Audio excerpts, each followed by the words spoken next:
Hello guys, how are you today? Today I want to make a video about a very interesting topic, which will be my work.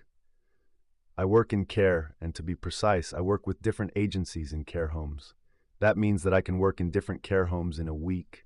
I show up there and I help the residents with their needs, which they can range from a simple chat to eating to being washed and dressed and stuff like that. Having done this job for many years now, and having a natural inclination to be happy around the old folks, maybe because they remind me of my grandmother, I consider myself being good at this job. Now, having said that, I want to say that this may be the first video of many where I will talk about what happens at work without mentioning either the place, the workers, or the residents. So in this video, I want to talk about what happened to me recently. So, I go back to this care home where I've not been for a long time. I knew it could be a little bit weird for me working there, as some of the folks that work there are not very nice either with me or with people who works with the agencies or with foreigners. But this place is not too far from where I stay, so I thought that it could be convenient for me to work there, since, first of all, I'm a positive person, so I am inclined to believe that I'm going to have a good shift, because I'm positive, but also because I'm good at my work, and there's no point why people should treat me bad, or I think because I work well, people will recognize that, and there's not going to be a situation where I'm treated bad because they will see that I'm a good care worker, I think, and everything will go well. Anyway, what I can say is that the other day I entered in this unit, and my colleague, who is a permanent care worker in that care home, she tells me that I'm not supposed to engage with a particular resident, not under any circumstances. You would probably say, is this resident a criminal? Is he a serial killer? Because if he was a serial killer or a very violent person, he wouldn't be in a care home having to deal with this lady in the first place. I'm sure he would have been already recognized for the danger he constitutes, and he would have never been placed in a care home with no security guards and no people trained to deal with such kind of patients. Anyway, knowing that this kind of approach to a resident would be considered immoral, but also unprofessional and would constitute at least neglect, I classified this warning given to me by my colleague as rubbish, rubbish, rubbish. Anyway, before she told me that, I had already been in his room to offer him a cup of coffee, which he kindly accepted. He didn't strike me as a violent person or a particular danger to me or anyone else. And also for this reason, I was pretty sure that what the colleague then told me about him and about me having to stay away from him was pretty much, as said before, rubbish, rubbish, rubbish. And basically, she saw me preparing a cup of coffee for this resident, and she warns me that I shouldn't engage with him. So basically, she told me the same rubbish twice. And in her opinion, I shouldn't have even given him the cup of coffee. Also because, according to her, everybody had a cup of tea or coffee already. Now, having worked in many care homes, I've come to recognize that often permanent colleagues will tell you not to make a cup of tea or coffee to the residents because they already had it. But they don't actually tell you because the resident just had a cup of tea or coffee. But to me, it is more because they kind of want to establish that you have to do what the permanent worker wants you to do, rather than you acting according to what you think are the residents' needs, right? It has to do with establishing who's the boss, and be sure it's not you. You might think I'm crazy for saying that, but try to believe me on this one. In that particular scenario, after she told me that I went to look around in the lounge, in the rooms, and I can say that I didn't find any sign of the residents having just finished a cup of tea or coffee. There was actually no cups in the rooms, nor in the lounge. So again, I was of the impression that my colleague, my dear colleague, wanted to establish that I had to do what she wanted me to do. That can sometimes work if the agency worker or any worker is new to a place or is new to the job itself. It might work if a permanent worker or a more experienced worker than that person is going to keep the person right on what to do or not. It can be the case. Let's say you just started your work in care, you might need somebody to tell you what to do and what not. But it wasn't my case. I'm an experienced care worker, passionate about my job, knowledgeable, skilled, prepared.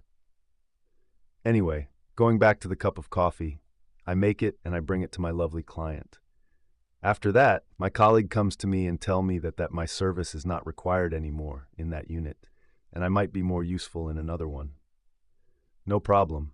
I appreciate the fact that she has not been too direct, as we all want to avoid drama.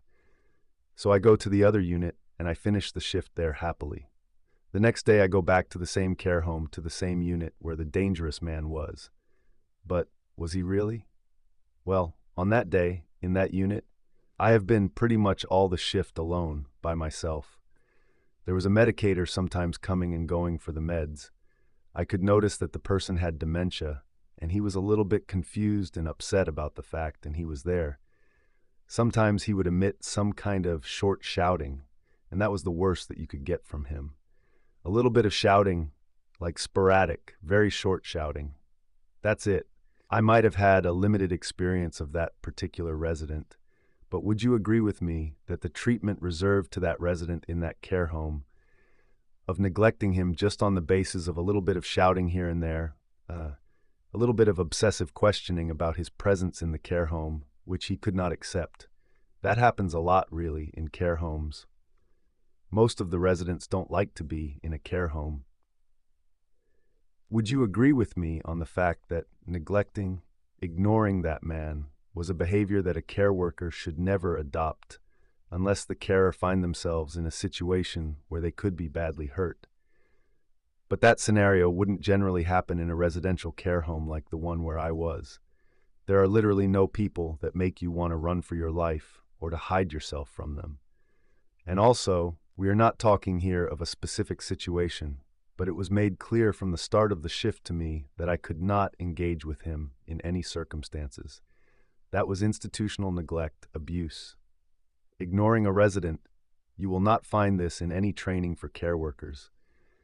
It happened to me in different places, not in care homes, where we had to hide temporarily ourselves in an office because somebody very dangerous was kicking off. But temporarily, just until the police would arrive or until the situation was calm. Not like ignoring a person from the start to the end of the shift. That is a different thing. Anyway, in my shift, the man had been absolutely peaceful. I tried to answer his questions until I realized that answering to him could potentially mean being in a never-ending conversation. So I kind of said at some point that I would be there for him to help him in any form. But I would go about and try to help also the other residents, as I have a duty to help all the residents, not just one. But apart from that, which was in the initial part of the shift, everything went well. He spontaneously stopped to ask me questions about his presence there. He slept, he came to play a game in the lounge. He had been absolutely peaceful with me and with the other residents. So, the suggestion of neglecting him, you will agree, I hope, was, as said initially, rubbish. Also because, let's imagine a scenario where the resident was actually dangerous. We wouldn't expect to completely ignore him. If he was an actual danger for himself and for others, that we couldn't manage to have him there in the care home, he wouldn't be there in the first place. And if he would show on that day, for the first time, to be such a menace, we would call the police to take him somewhere else. So my dear followers, do you think it's acceptable that with all the training that we are doing as care workers, every year we have to renew our training and possibly expand our training, doing new courses? Do you think it's acceptable that an old veteran of care like that lady, that permanent care worker, would tell me, agency worker, to stay away from a resident, not to engage with him under any circumstances? Those were her words. Do you think, as I think, that her suggestions were a symptom of a lack of empathy and professionality? I wonder, when this lady studies for the training that we are supposed to do as care workers, what is she learning from those trainings, those courses? Because every time I study them, I am inspired by those words, words that speak of empathy, of being kind with the old folks, with anybody who is in care. We are meant to care for the residents. We are not meant to ignore them, and that is what she asked me to do, to basically ignore him. I have been wondering if to report this case to higher authorities, but the fact that she was a permanent care worker there, and the fact that there was another permanent care worker with her when she was telling me this, that tells me that that is the common practice in that care home. And by that, I don't mean that every care worker there should be fired immediately like her. I mean that that kind of behavior must have been slightly approved, either by the management or at least by other colleagues. Sometimes you are going to a care home and you can see patterns, you can see that there's something wrong, something's off. And if you see more than one person acting in a weird way, it might be the case that there's something wrong with the entirety of the care home. The management is either bad or there is a lack of communication between the management and the care workers and some kind of horrible attitude toward other workers, like agency care workers or foreigners, but also toward residents, as this video is trying to prove. That attitude has managed to slip in and become normal, accepted behavior in those premises. If you enjoyed this video, please give it a like, subscribe to the channel. Activate the bell to receive more videos like this. If you think that the behavior of that permanent care worker was inappropriate, please leave a comment down below. If you think that care workers should always be passionate about their job and compassionate toward the residents, please feel free to speak your mind and leave a comment again down below. Thank you very much. I'll see you in the next video.